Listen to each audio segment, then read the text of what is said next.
On the I think we figured it's about 60 different times we have shown our PowerPoint presentation. We're not going to show it tonight, but Angie's going to introduce our guest speaker. Angie Summers.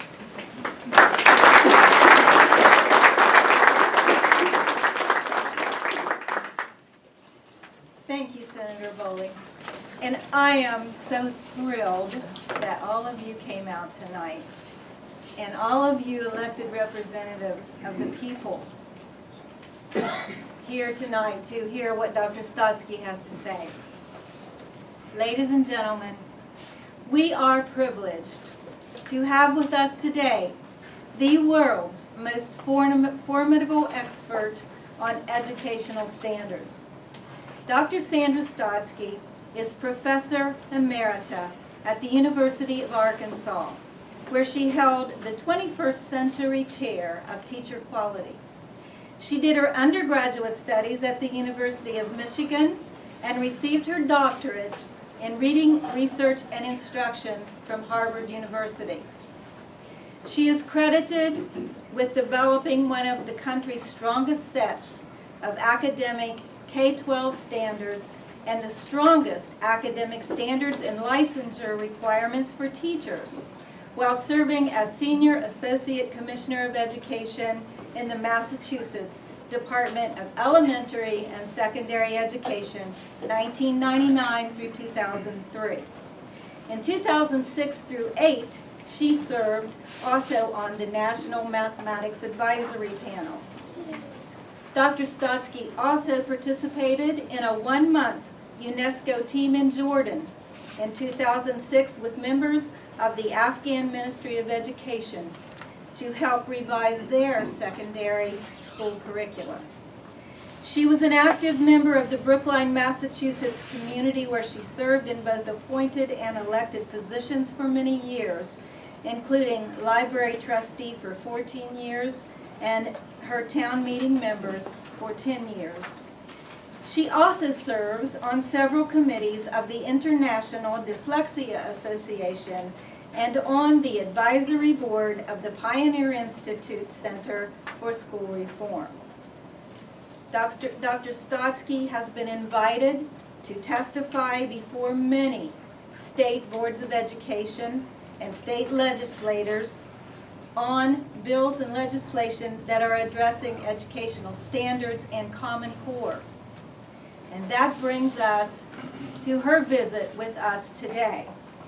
In 2009 and 10, Dr. Stotsky served on the Validation Committee for the Common Core Standards, where she was required to sign a confidentiality agreement that would prevent her from discussing what transpired in those sessions. Ultimately, as a validation team member, she and 4 others refused to sign off on the Common Core standards, believing them to be of poor academic quality.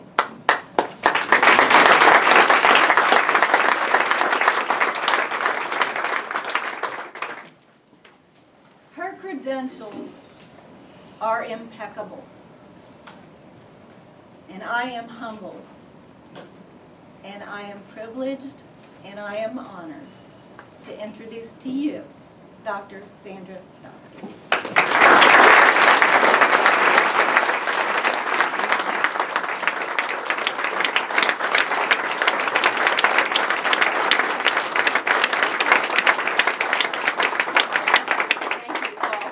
Very much. Is this near enough? It is. It's not on. Oh, it's not on. Okay, it's for the live stream. Please talk loud. Oh, okay. Just wanted to be sure something hadn't changed since I'd first been told. It is a pleasure to be here in West Virginia, and I was eager to be here because it's one of the few states I had not been to before to speak to people here. And I must say it is quite a treat for me to be speaking to so many elected people and those who are running for office in the state, because what you represent is one of the great motivational factors for me, and that is what self-government is all about. I grew up in a small New England town, open town meeting, which has been around in New England, certainly in Massachusetts, since after 1630, and it existed in most places in this country before the Union was put into place and afterwards as other states joined the Union. And I always loved the whole idea behind open town meeting, and then when I lived in the town that I now have lived in for 40 years, I became a town meeting member because we have a representative town meeting form.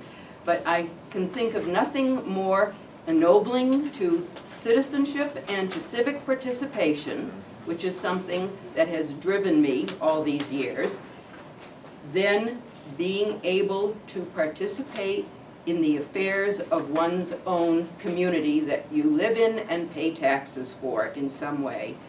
And so I find Common Core, as you will hear, to have been in violation of almost everything I ever learned about civic procedures, which really got me to think about what these particular standards were going to mean when the community had, at the local and state level, had nothing to do whatsoever with their contents. I'm going to begin with a few remarks on the validation committee and the standards writers. Then I will talk about some of the problems I see in Common Core's English language arts standards, because that's my area of expertise. I will refer those of you who would like to know something more about math to the many writings of Professor James Milgram, who was on the validation committee with me. We talked endlessly together because we couldn't figure out what was going on in that committee, and we were the 2 of the 5 people who refused to sign off, and he now goes around with me on the public speaking circuit. He is a professor emeritus of mathematics at Stanford University and helped to create California's mathematics standards, so he understands K-12 math standards. He was looking at the math, I looked at the English, and together we agreed this was a disaster for the country. He sees it even more so than I do because he knows the implications for engineering, science, and all the technical areas that depend upon mathematics today for the 21st century in particular. I'm going to talk about what I think West Virginia might consider doing to, and it will be something along the lines of what Ohio is doing, because I am impressed by the nature of the bill that Ohio is trying to pass. And then I'm going to talk about what changes in testing you might also consider as well, because this is a looming problem everywhere. Over 45 states have adopted Common Core standards, and by extension, some Common Core-based test has to be given, even if it's not from one of the 2 testing consortia that were funded by the US ED, which I've been told over and over again was illegal to begin with, but nevertheless, there they are. Then I will talk about some issues with teacher education, because this is what I focused on in Massachusetts, and I want to just go back briefly to what I did in Massachusetts. Not only did I supervise the development or revision of all of our K-12 standards, English, math, science, history and social science, computer science, and a few other areas, including preschool, I also found myself supervising the revision of all of our teacher licensing regulations and teacher licensure tests. I was given everything to do that had any academic component at all in it. And all of them went together. Standards are the first thing you begin with, first-rate standards. But if you don't have teachers who can teach to those first-rate standards, you will not get good standards taught in your classrooms. Teachers have to be able to teach to first-rate standards. So what we did was like integrate all of those together. I was the master controller as all these planes had to take off simultaneously. And I had to make sure that they all were going to take off together and work together as they took off without bumping each other and contradicting each other. Now, what are these standards called Common Core? Who created them? I find myself in the unusual position of constantly contradicting one of the major talking points that keeps coming out from, of all places, the U.S. Chamber of Commerce. They were not state-led standards. They were created by 3 private organizations in Washington, D.C. Everyone knows that except the Chamber for some reason. The National Governors Association, the Council for Chief State School Officers, and Achieve Incorporated. And they were all funded to do this by a 4th private organization, the Bill and Melinda Gates Foundation. Now, what does that mean? That means that there's nothing you can FOIA, Freedom of Information Act request. There was no way anyone could ever get information from any of these organizations about why anyone was appointed to any of these committees, what their charge was, what they were being paid. Nothing was available because they're all private organizations. To this day, you cannot find out why people were chosen for the committees that they were put on to create the standards and why the chief writers were chosen. I have asked reporters to try. Reporters obviously can't get to first base because these are private organizations, simply don't have to respond. But we do know where the money went from because the Gates Foundation must publish an annual report every year, and it's very clear what organizations and groups it has given money to and for what purpose. That has to be posted on the website and is available. So that kind of information you can get when there has to be an annual report of what you're doing with your money if you're a foundation. It seems likely that the people who were chosen to be on all the committees to write these standards were chosen by Achieve and the Gates Foundation. There were no high school math teachers involved, no English professors, no high school English teachers either. I couldn't believe it. That was probably the first thing that hit me, that woke me up, to try to figure out why the very people who should have been on these standards development committees weren't there. Who were the main ones on the initial committee to develop the college readiness standards, as they were called, and that name is very significant, by the way. No other standards had ever been called college readiness standards. They were just called standards for high school. But these had a link to higher ed that state boards of ed simply never asked about. But who was on the original committee? Mainly people connected to the testing industry. That should have been a warning to somebody. Why the media were out to lunch, I don't know. They should have been asking, why these people? Who appointed them? Why not the people who actually teach high school students, or who then in college teach them in their freshman and sophomore year? They were just about absent. So that suggests there was something going on that didn't make sense. That was one of the reasons I began to ask for at least one high school English teacher to be on the validation committee. I said, how could you have a validation committee, I'll get to that word in a minute, without the teachers on it who literally are going to be teaching to these standards? To this day, as I say, since we do not have access to any private records, we do not know why Common Core's high school math standards do not provide a pathway to STEM careers. I'm going to talk about that a little bit more. Why David Coleman, the lead writer for ELA, was allowed to mandate a 50-50 division between literary study and informational text at every grade level. Who was he that he had this authority and power? With no approval from English teachers across the country or from the parents of the students in our public schools, you can understand coming from an open town meeting form of government, I felt that this was total violation and an outrage. And there was no mechanism for change. The standards had to be adopted verbatim, and there was no mechanism for ever revising them. They were to be apparently cast into concrete, and that was it, forever after. No reason ever given. There were different problems with each of the lead writers, which I have made available in various articles because everything is posted on my homepage at the University of Arkansas.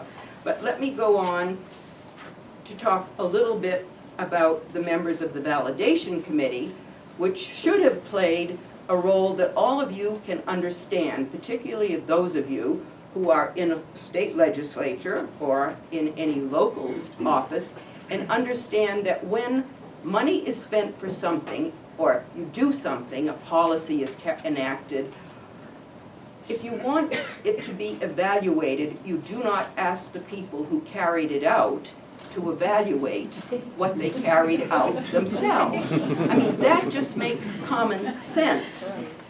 You ask for an independent group to do it. Well, the people in charge of the Common Core project created their own validation committee.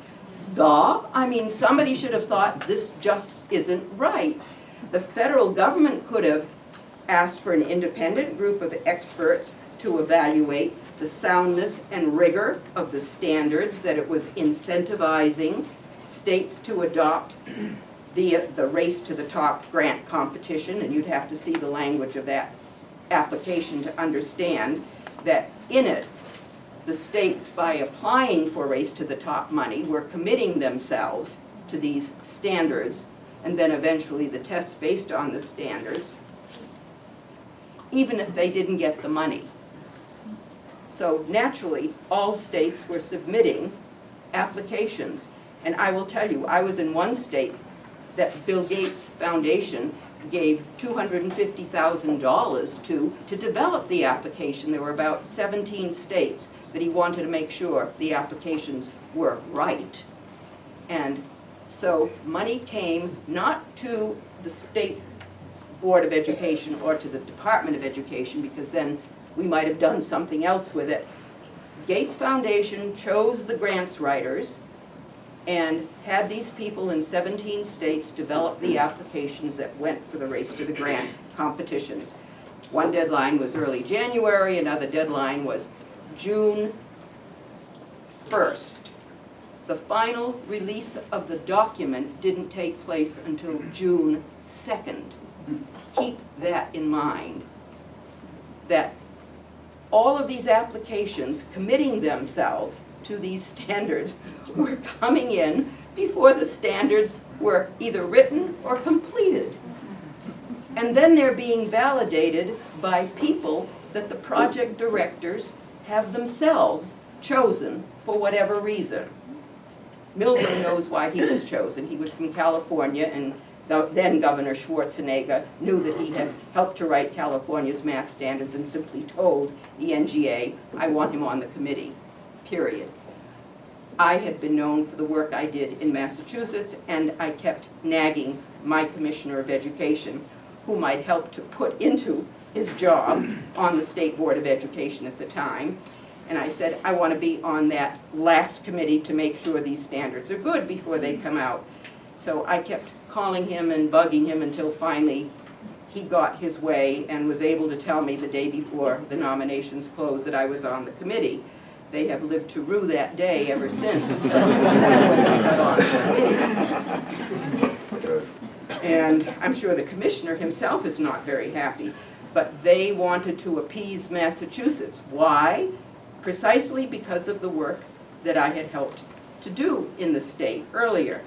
Because there was a lineup of commissioners of education behind our commissioner. He even told that to us on the State Board of Education, that if Massachusetts was going to abandon its first-rate standards and adopt Common Core, then it would be like falling dominoes. All the others would fall in place and also adopt Common Core. They had told him that. Now, what was at stake for Massachusetts? Money. we were promised $250 million of Race to the Top money if we dumped our standards and adopted Common Core. And we did get the money. It's now, as you know, gone as of this year because it was only a 4-year grant. Now, why didn't Professor Milgram and I sign off? We were 2 of the 5 people, as was mentioned. Well, we first realized, of course, that being on the validation committee, we were intended to be rubber stamps. We weren't supposed to validate to ensure the soundness and rigor of these standards. We were simply to do whatever they told us to do and then to fill out a form in May of 2010 before the standards are finalized. And as Professor Milgram says, and he's preparing because he kept documents of he kept copies of every document and draft he was ever sent.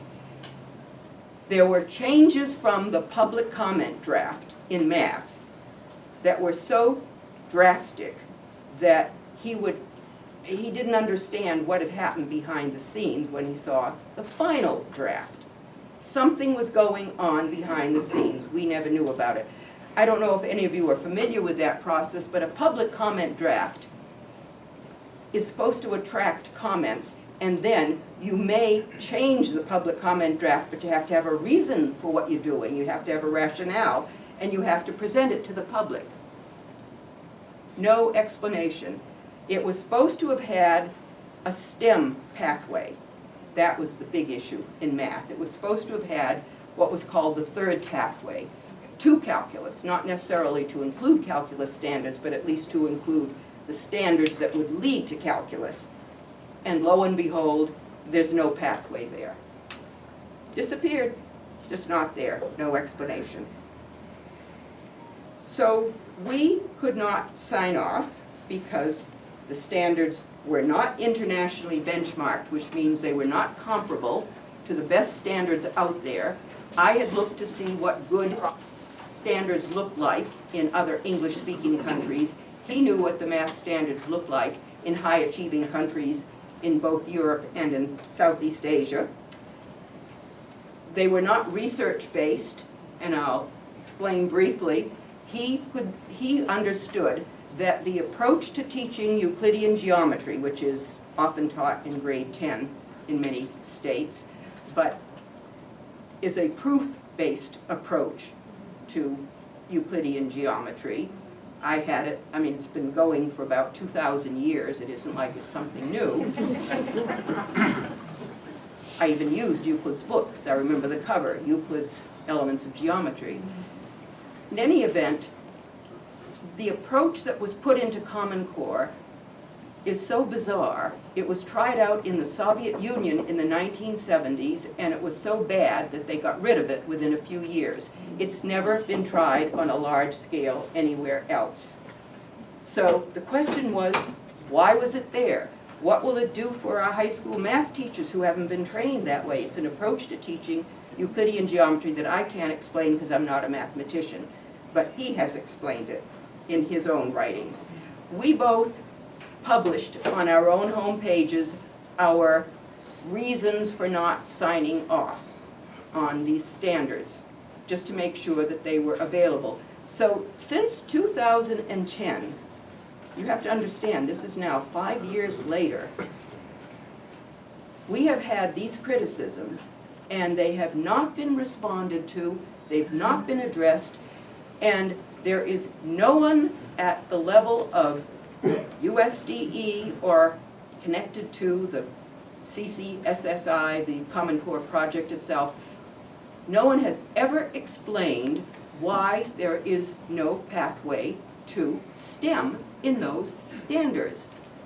5 years later, something is definitely wrong. Instead, we are given an opposite message. These are demanding standards. These are going to make us competitive with the rest of the world. They're internationally benchmarked. Now, if you keep hearing that over and over again, if you can't read high school standards yourself, what can you do? I can't read a set of math high school standards. How many people in this room can read a set of high school math standards? I asked that question. There might be a few. And what are you by training, an engineer or physicist? Okay, yes. So this is part of the issue. Most boards of ed cannot read high school math standards. Most legislators can't read them. Most governors can't read them. Very few people accept high school math teachers, and of course they were absent from the committee. So who is going to be able to tell us that there were some serious shortcomings in these standards when the only people who knew weren't there on these committees? Nobody has ever answered that question. Let me briefly go through the flaws in the English language arts standards, but I'm only going to do the highlights because I've written about this for 5 years and it's just about in every form of testimony I give. But most of them are content-free skills. They're not true standards. There's no real content to most of them. They stress writing more than reading, which I want to make a point of because reading research is my background, reading instruction and reading research. And anyone who's ever taught K-12 knows that good writing comes from good reading. All good writers have been good readers. You cannot become a good writer without having been a good reader. Common Core got it backwards. But again, it was developed by someone who didn't know anything about the K-12 curriculum and had never taught at any level.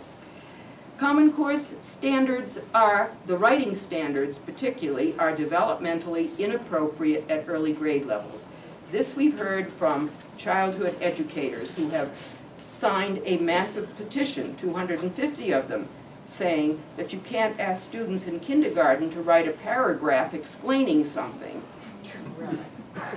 But it's inappropriate, doesn't belong there. Even in grade 1, it doesn't belong. And then when I looked at middle school children's writing, this was in New York City, where they had posted the kids' papers, and the standards asked for these 6th and 7th graders to talk about claims, relevant evidence, and make academic arguments. It was clear these kids didn't have a clue. The only kind of claim 6th graders typically know about is a baggage claim. They do not know what a rhetorical claim is. They typically haven't been given the kind of reading, and even if they were, it would be difficult for them to conceptualize what a rhetorical claim is when an author in a piece of writing is making a claim, and then to make a counterclaim or do something with it. It's simply beyond them. And it wasn't connected to any reading standards that would even help to make that sensible. The big issue, which many of you have probably heard about, is the reduction of literary study. Half of kids' reading materials at every grade level has to be informational text. What that is, we're not sure because it's not clearly defined. And it is not anything English teachers have traditionally taught. They teach genres. Secondary English teachers will teach fiction, nonfiction, poetry, and drama. That's what they're trained to teach. Information is not what they were ever trained to teach. But for some reason, the writers who wrote these standards thought that students in K-12 needed to do more informational reading and that the English teacher was the one to do it. Now, there has been an effort to say, oh no, it's supposed to be done by other teachers. But the standards are still in the English teacher's part of the document. If you look at the last 7 pages of the English Language Arts Common Core document, there are literacy standards for all the other subjects in the curriculum, and that was deliberately put there. I have worked recently with 2 historians about the standards for literacy as they apply to the study of history. And the historians agree that these will also damage the study of history because the skills for the study of history involve contextualization, sourcing, and corroboration. That is what a history teacher does with historical documents, but that is not what an English scholar or a literary scholar does with texts, literary texts. they do not do sourcing unless you're asking students to figure out whether Shakespeare wrote Shakespeare's plays, but that isn't typically something you ask high school students to figure out. In any event, you've got a whole lot of wrong things, and the best remark that came out of the Ohio session last Wednesday, I thought, was a remark by one of the other people testifying who said, it isn't a question of whether the standards are higher or lower. The real question is that they're the wrong standards. They're wrong in every way in both English and math. And what they are going to affect, of course, is science, because science piggybacks on math. Right. And this is what we are seeing in the next generation science standards, and I don't know whether you have considered them or your board has adopted them, NGSS, Next Generation Science Standards. But they are even worse than Common Core's math standards. They leave out high school chemistry, and they leave out high school physics. The math isn't there. So this is dumbing down the entire high school curriculum.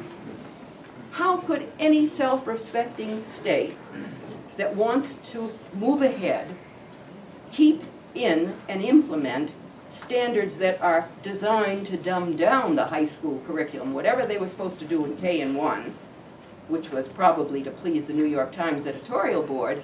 Oh, look at how they're trying to get kids to write paragraphs in grade 1. That's demanding. This is wonderful. Poor little kids are throwing up on the way home.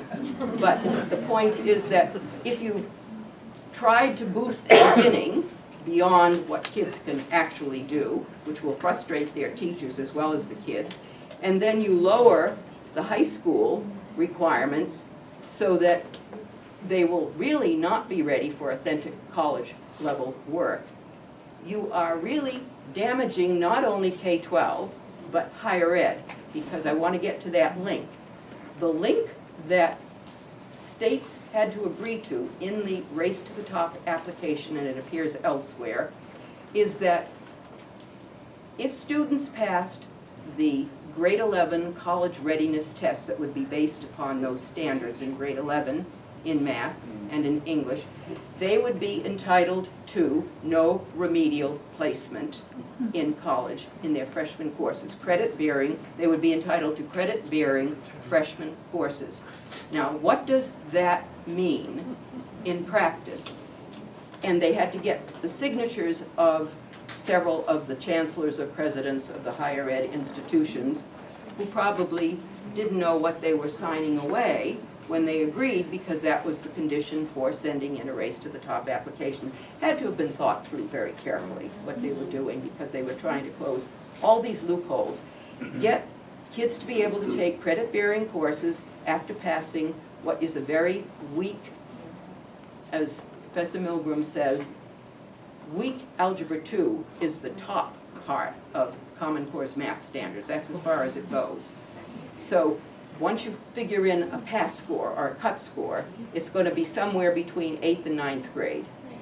And that's going to be what you then say should take credit-bearing courses. How our engineering colleges can survive, I have no idea. Because generally speaking, engineering colleges for 100 years have expected students to have at least trigonometry under their belt in order to take the freshman math courses at an engineering college. Why this is important for West Virginia, you'll see in a few minutes, but let me just finish my few other points about the ELA standards. They reduce literary study. They, as I said, they boost up something called informational text, where you're getting a lot of very peculiar readings that teachers are reporting on around the country. By doing so, it also fails to develop what is called critical thinking.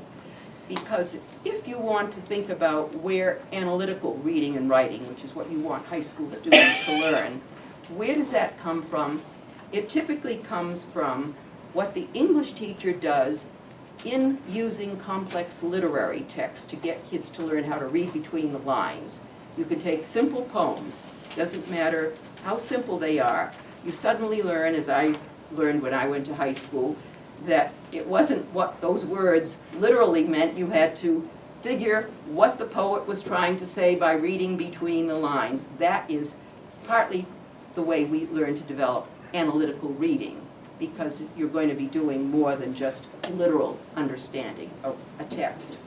So if you've reduced complex literary works in the curriculum, you're going to reduce opportunities to teach kids how to read between the lines. And they cannot do critical thinking in an intellectual vacuum. You've got to know something in order to think critically about it. And if you're not focusing on knowledge to begin with, how do you think critically about anything? I mean, there's really serious issues of what the whole curriculum is going to lead kids to be able to do. Finally, a mantra you hear all the time: Common Core standards are fewer, clearer, and deeper. Well, they're not really fewer, because I know the trick they pulled. They take a number of activities and they put them together with semicolons and colons stuck between them, and then they call it one standard. I've tried that too. You have too many different statements, so you put them all together with semicolons and colons and call it one standard. And so most of their math standards are indeed not fewer or clearer or deeper. They're just muddy and very difficult to interpret, which is why after Common Core was adopted by over 45 states and superintendents told their teachers what they were to expect, the first thing they probably had to do in just about every state was unpack the standards, figure out what they meant. You don't have standards, you've got something else there. But if you've got to unpack your standards, you don't have standards. So, what do I suggest? And I'm only going to speak for about another 10 minutes or so officially here, and then I'd be happy to have questions that I can speak to afterwards. I think what Ohio is doing makes the most sense for a lot of states.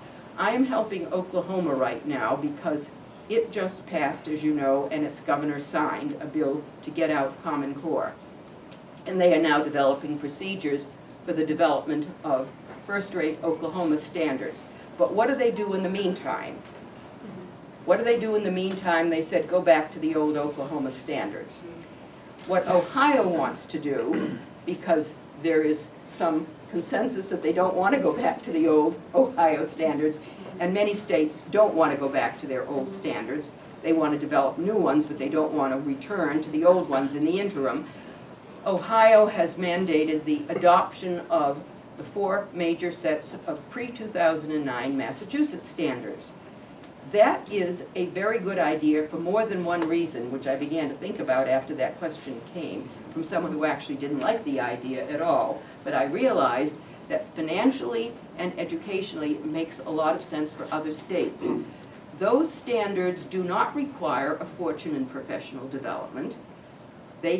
At the high school level, I made sure they were designed to reflect teachers' disciplinary training, so they could fall right in to teaching them. That's why we didn't require an enormous amount of professional development. Right now, you've got an army of vultures called professional development providers who are selling their services all over this country. Some of them are called Common Core consultants, and they have no idea what they're doing.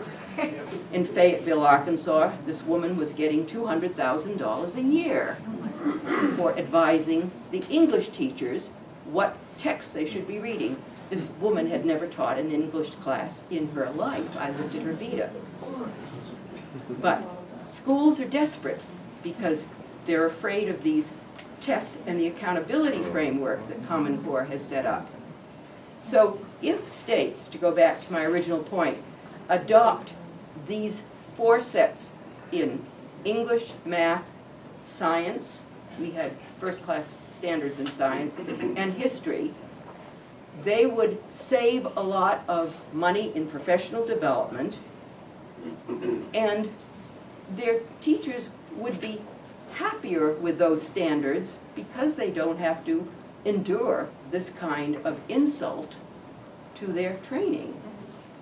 They are teaching what makes sense to them at the high school level in particular, and it gets your kids and your whole school system moving in the right direction as you develop first-class standards. what Oklahoma is trying to do is make sure they don't end up as Indiana just ended up, with warmed over Common Core, because I was involved with Indiana as well. So there are things you have to do to make sure that you end up with real first-class standards. Why does West Virginia in particular need to think about it? That's what I've been learning about in the past day. You are on the verge of economic development in this state by gas and oil industries, which require a lot more STEM expertise.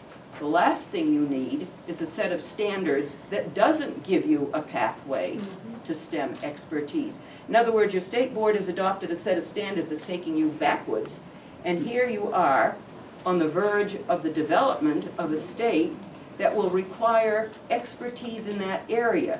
Now, what will those companies do?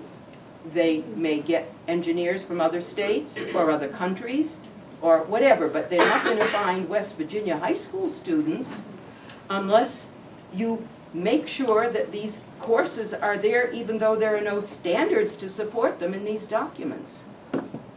So you have serious things to think about with a state board's decision that couldn't have been based on knowledge, because I doubt that any of them could have read the set of high school math standards in that document. And you've got something happening outside your educational system that will give your kids an incentive to do more in math and science starting in younger grades, because those jobs are going to be there. Even truck driving jobs are going to be paying well. So somehow you've got to think about what you have in your system that will move the kids, more of them, maybe not all of them, but as many as possible. That was all we tried to do in Massachusetts. Boost everybody from wherever they are, but all kids have to go forward. And that was what we were accomplishing. All demographic groups were moving forward. We weren't closing the gaps because everybody's moving up. You can't do the two things simultaneously. You do one or the other. And we wanted, and we were supported by schools that wanted everybody moving upward. There's still a ways to go. We still aren't that competitive. We have, yes, averages that are high, but when we compare our high achievers in Massachusetts with the percentage of high achievers in Southeast Asian countries, they have far more high achievers in those countries than we have in Massachusetts, so we know we still have a ways to go there. So West Virginia has to think about not only a set of standards that gives incentive for getting more kids into STEM, but also alternative curricula at the high school level. As I was telling other people, one of the great gems of the system we have that turned out, and it was a surprise to a lot of people, was the 30 regional vocational technical high schools that we had that have now developed waiting lists for the most part, because kids choose to go to them from 9 to 12. They're 9 to 12 vocational technical schools. 10% of the high school population approximately goes to them, but they train kids for robotics, pre-engineering or engineering programs, welding, whatever it is. Local industries support, and if you have local gas and oil industries coming into the state, I would make them support those kinds of training programs as a quid pro quo. That's what you get from them if they're going to be in your state doing something. And have your kids choose the kind of high school curriculum they want. Let me quickly just speak about the testing system. One of the charges against Common Core is excessive testing. I don't know if it will be any more tests than what you've had under No Child Left Behind, but they're going to be longer. And some of the estimates I've seen, we don't know yet because the tests aren't going to be given until next year, but some of the estimates are 8 to 10 hours of testing every year, from 3 to 8. No other country in the world does that. No other country in the world would expect kids to go year after year with that much time taking tests. They will give a test maybe at the end of grade 8. They give high school exit tests, and they have matriculation tests for going into the university. It's the end of the system, but they don't have tests at every single grade level. Your teachers should be able to make up teacher tests and give tests based on what they've taught. And then you develop what I have seen them do in some other countries that I've been in. You have audits from inspectors so that you make sure that whatever the grading system is in one school is similar to the grading system in the other. But to expose kids and impose that much time on testing is an abuse of the children and does not serve good educational purposes. The teacher education issue requires a whole lot more than I can say in a few minutes. But what we tried to do in Massachusetts, I tried to do, was raise the academic bar for what teachers had to know. Didn't matter whether it was elementary or high school or middle school. They had to know more about the subject they taught. Why? Because all the research pointed to one conclusion. The only effective characteristic we know of an effective teacher is knowledge of the subject they teach. That's common sense. You cannot teach math if you do not know math. You can have all the pedagogical coursework in the world, but if you don't know math, you cannot teach it well. So there has to be a way to gradually raise the academic bar, particularly for your K-8 teachers, which is where we saw the greatest weaknesses. Most elementary teachers everywhere don't like teaching math, they don't like teaching science, they don't like teaching history, and they may not even teach reading well because they've been mistaught how to teach reading in their own schools of education. That was one of the issues I went to graduate school for. So they need the kind of upgrading that could be done in every state in many ways. And as I say, that's a subject for a different time. And I think I've got to stop now. I hate to bug a Harvard-educated, No, I talked our special guest. No, I want you to leave time for some questions. If you can wrap. I will. That was the final point I was making. Okay. So, no, that was it. I wanted to just make the point that the teachers need to be looked at when you develop stronger standards for your state. Go back to an early point, you need teachers who can teach to first-class standards. And then I'll take whatever question you want. Let's give Dr. Stotsky time.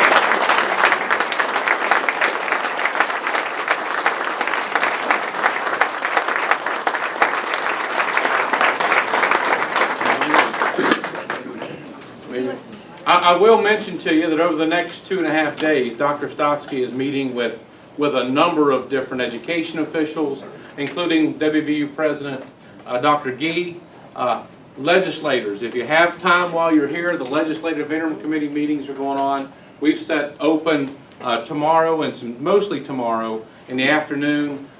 Please get a hold of me or Angie or Senator Boley so that we can fit you in if you have more questions.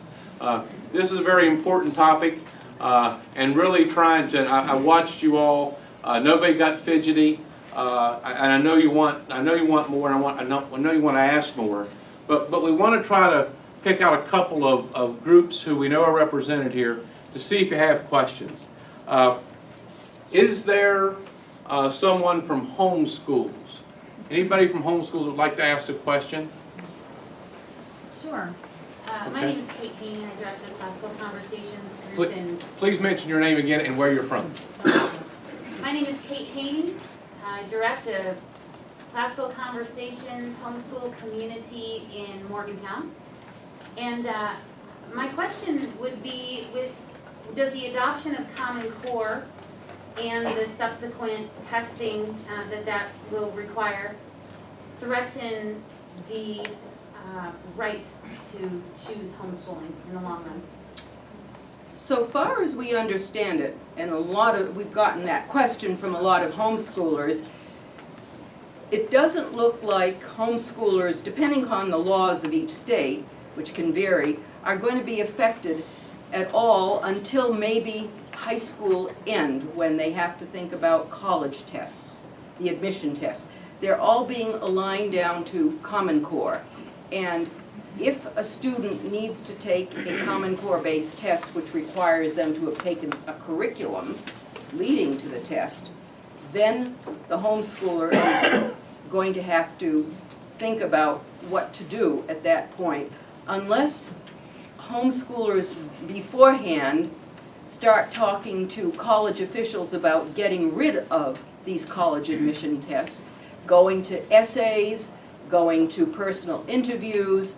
But if you're going to have to take a test that has been aligned to Common Core in order to get into a college, or if the college is told by the USDE, no Pell Grants go to this college unless you admit only students who have passed a Common Core test, we don't know what, saber rattling will take place.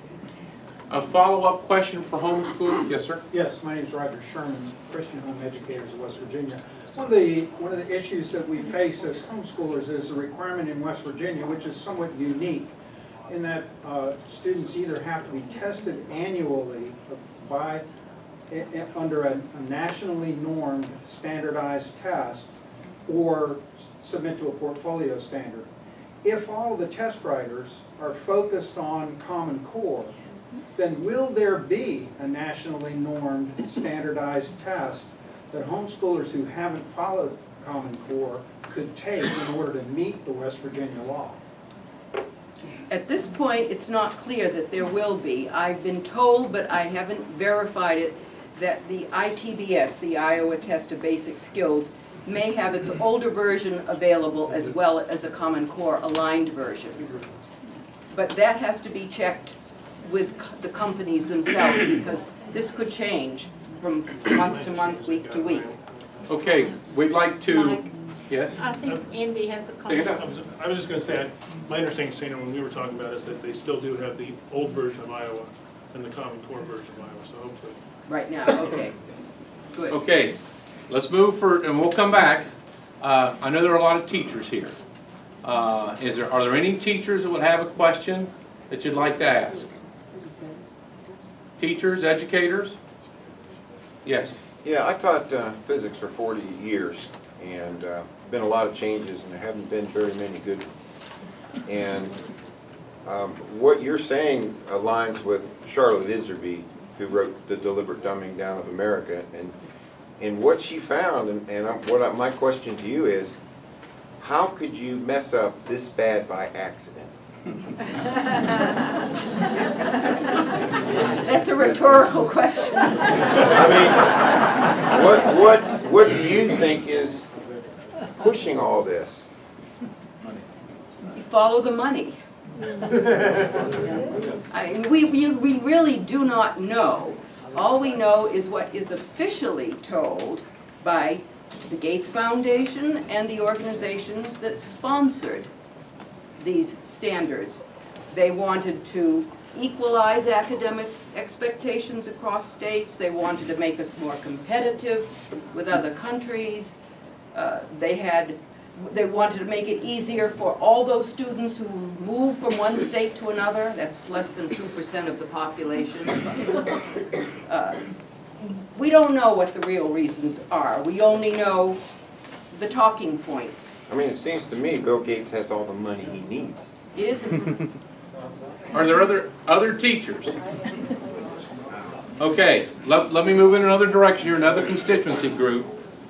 School board members. I know we have at least one school board president here. Raise your hands. How many school board members do we have in the room? 2? Okay. Questions from school board members. Bonnie, do you have anything that you'd like to ask? Stand up, please, and introduce yourself and where you're from. I'm Bonnie Hentorn from Tyler County, the president of Tyler County's Board of Education. Could you go into the copyright issues with the standards? You mentioned during your talk that if you wanted, you could add all these extra classes. Is that really possible? it was suggested in some documents early on that if states wanted more than what was in Common Core, they could add up to 15% more. They couldn't change anything in the Common Core standards. That's verbatim, and that is what the copyright says. When you go to the home page, you'll see the whole copyright. Now, they weren't going to monitor that 15%. Whatever a state said was 15% didn't matter to them. Why? Because it's not going to be tested. The test for Common Core will be based only on what is in Common Core.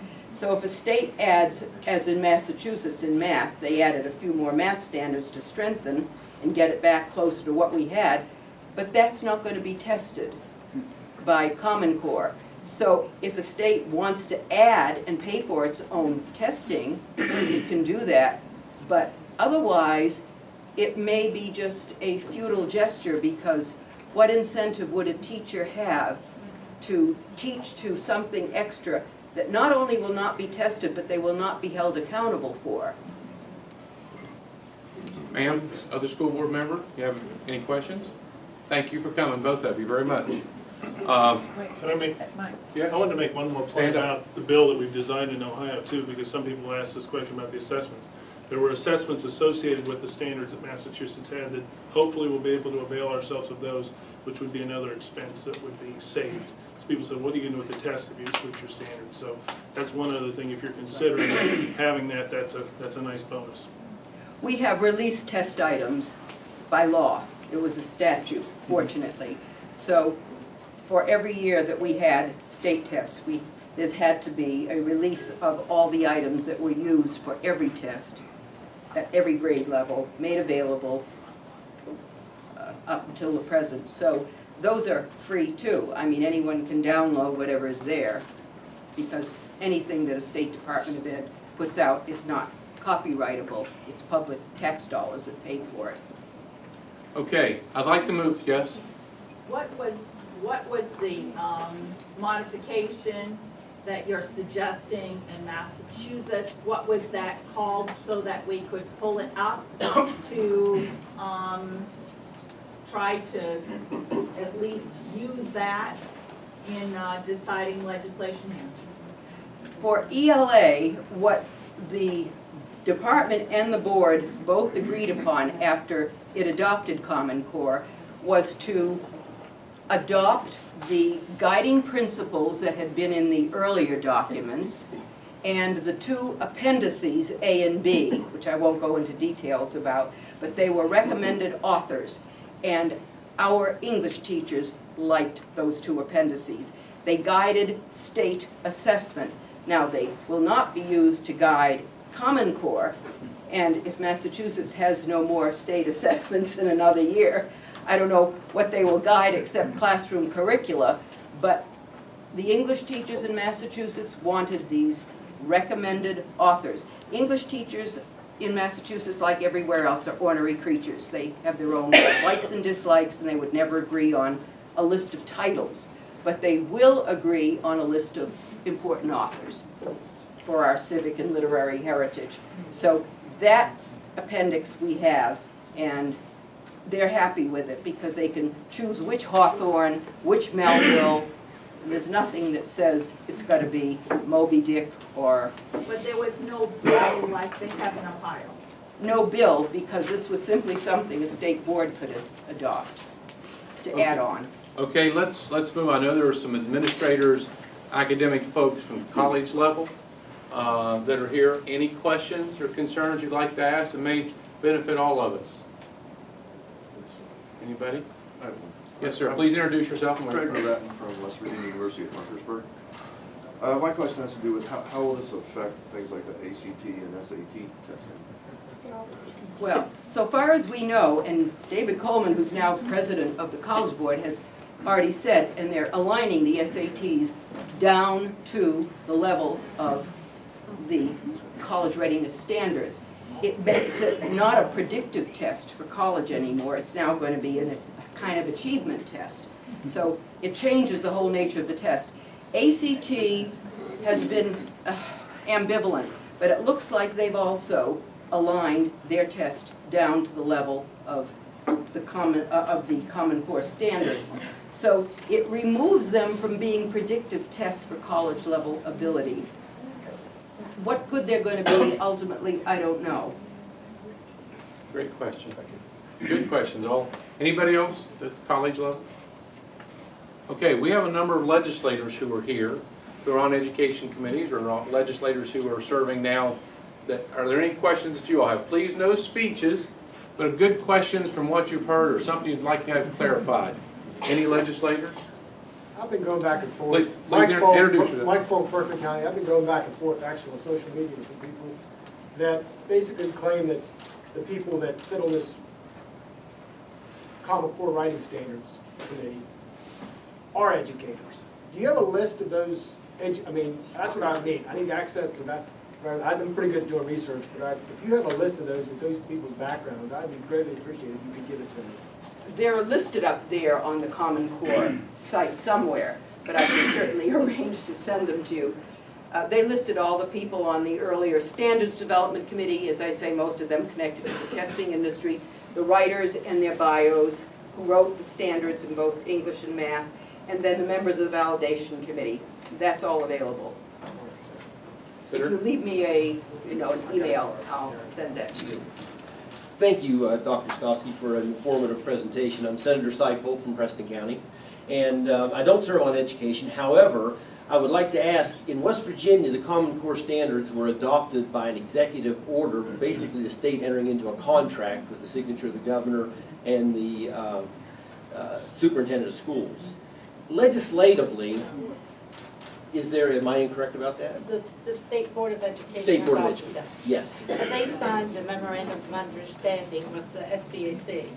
My point being that it was without legislative action. That's right. Is there an avenue that the legislature can take in order to buffer that or unwind this without breaking the contract and getting into legal ramifications?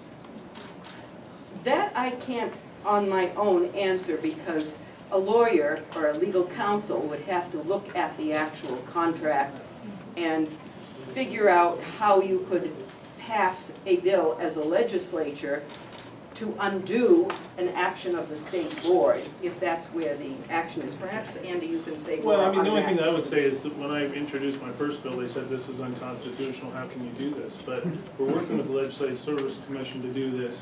And also, we know that people have gotten out of the park, the testing. You're in Smarter Balance, so you can get out of that. But, the other people have said to me, we break contracts all the time.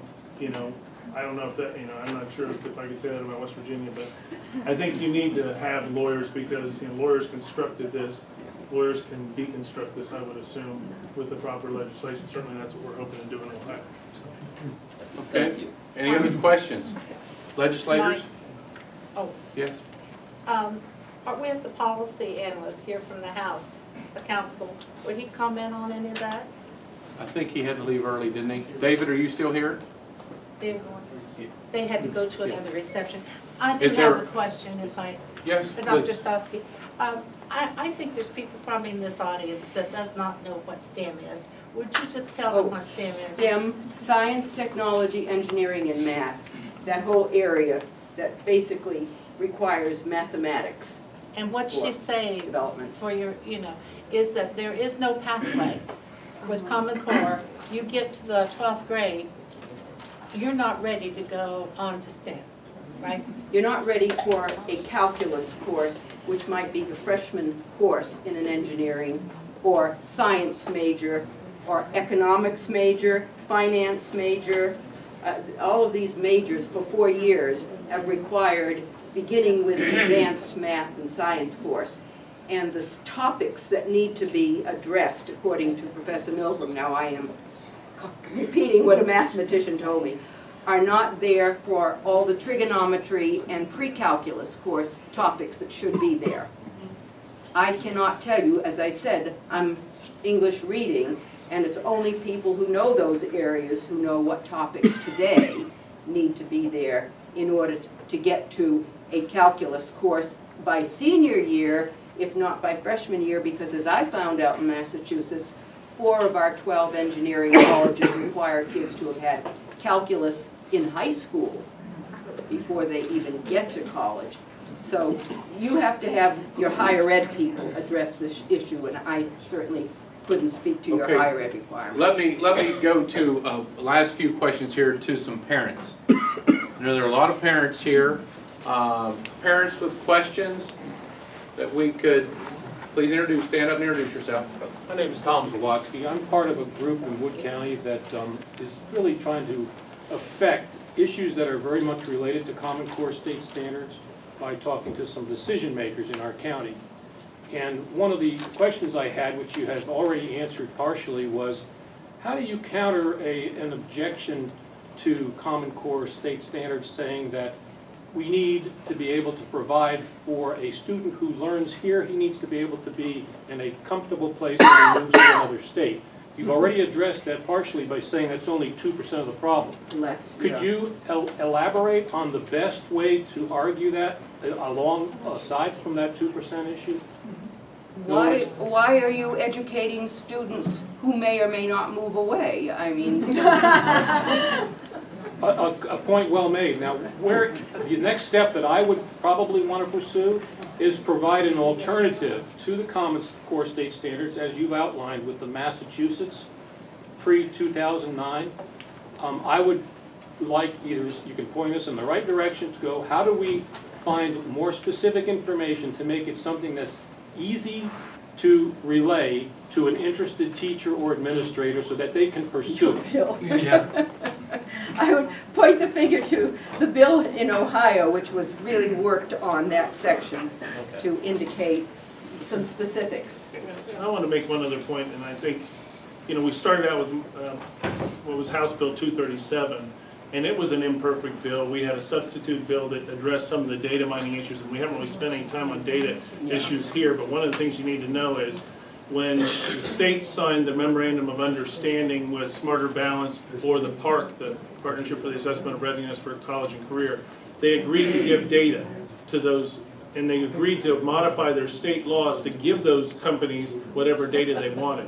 Once they have that data, and there's a series of data points, as we know, they can ask, do you have guns in your home? Does your dad treat your mom bad? Do you smoke? What political party? All this stuff. They can ask a whole array of questions that a kid sitting in front of a computer says, okay, I guess I gotta answer this. And then they can give those to whomever they authorize. So that's one of those things that my bill addressed. You'll hear occasionally, well, we've got FERPA, Federal Privacy Law.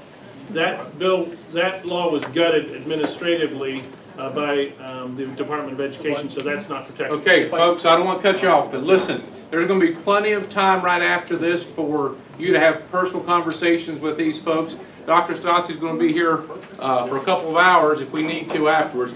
Parents with questions. Anybody else over here before we get to, yes, right here. Introduce yourself, please. Ken Winke from Harrison County, retired federal agent, my wife also. 25, 26 years in law enforcement and criminal investigations. In reading all this, I have 3 sons that have gone through the public school system and scored 30s on the ACTs, have taken Calc A, B, B, C, and scored 5s in the public school system. And I'm proud that they can compete against kids in college that have gone to Lindsley, have gone to the Catholic schools throughout the nation, private schools throughout the nation, boarding schools. I have 2 remaining kids. And I looked and I read, and I was told that the legislators, the schools are doing this and the state's doing this because of legislative law, just to let you know here tonight. I found a loophole. Our legislators in the state of West Virginia have an online virtual school. It was set up because of distance inequalities in the past. My son and daughter are taking online right now. My daughter is in 9th grade. She's behind my son, who has an IEP for science and math, who's in 7th grade on Algebra 1. My 3 boys that went through public school in 8th grade had Algebra 1. So I'm learning, as a boot on the ground, my daughter did not learn the same material as her older brothers. So that's factual. But for people in West Virginia, there's your loophole. The second loophole, if you have the money, you can send your kids to private schools. They still have traditional math. We're also talking about science here. This state, many years ago, had science 1, 2, 3, 4. they integrated all the sciences. And they brought it back where they have chemistry, physics, biology. I'm a proud parent of a child who's taking senior level chemistry courses as being a sophomore at college right now. And that's the public school system. And all I am is upset that my last two kids can't graduate from a public school system as well as their brothers did and taking the traditional math courses. And I'm learning from you that we'll probably change the sciences back the way they were, where it was science 1, 2, 3, 4. It does not work. Well, Was there a question in there? But I agree with the doctor saying. Okay, folks, it's 8 o'clock. I hate to cut anybody off. We said we'd wrap up at 8 o'clock. I know that there's some questions and things that we have to do. So we can let her sit down and take a break before we have just some closing remarks. Let's give Dr. Sandra Stotsky a big round.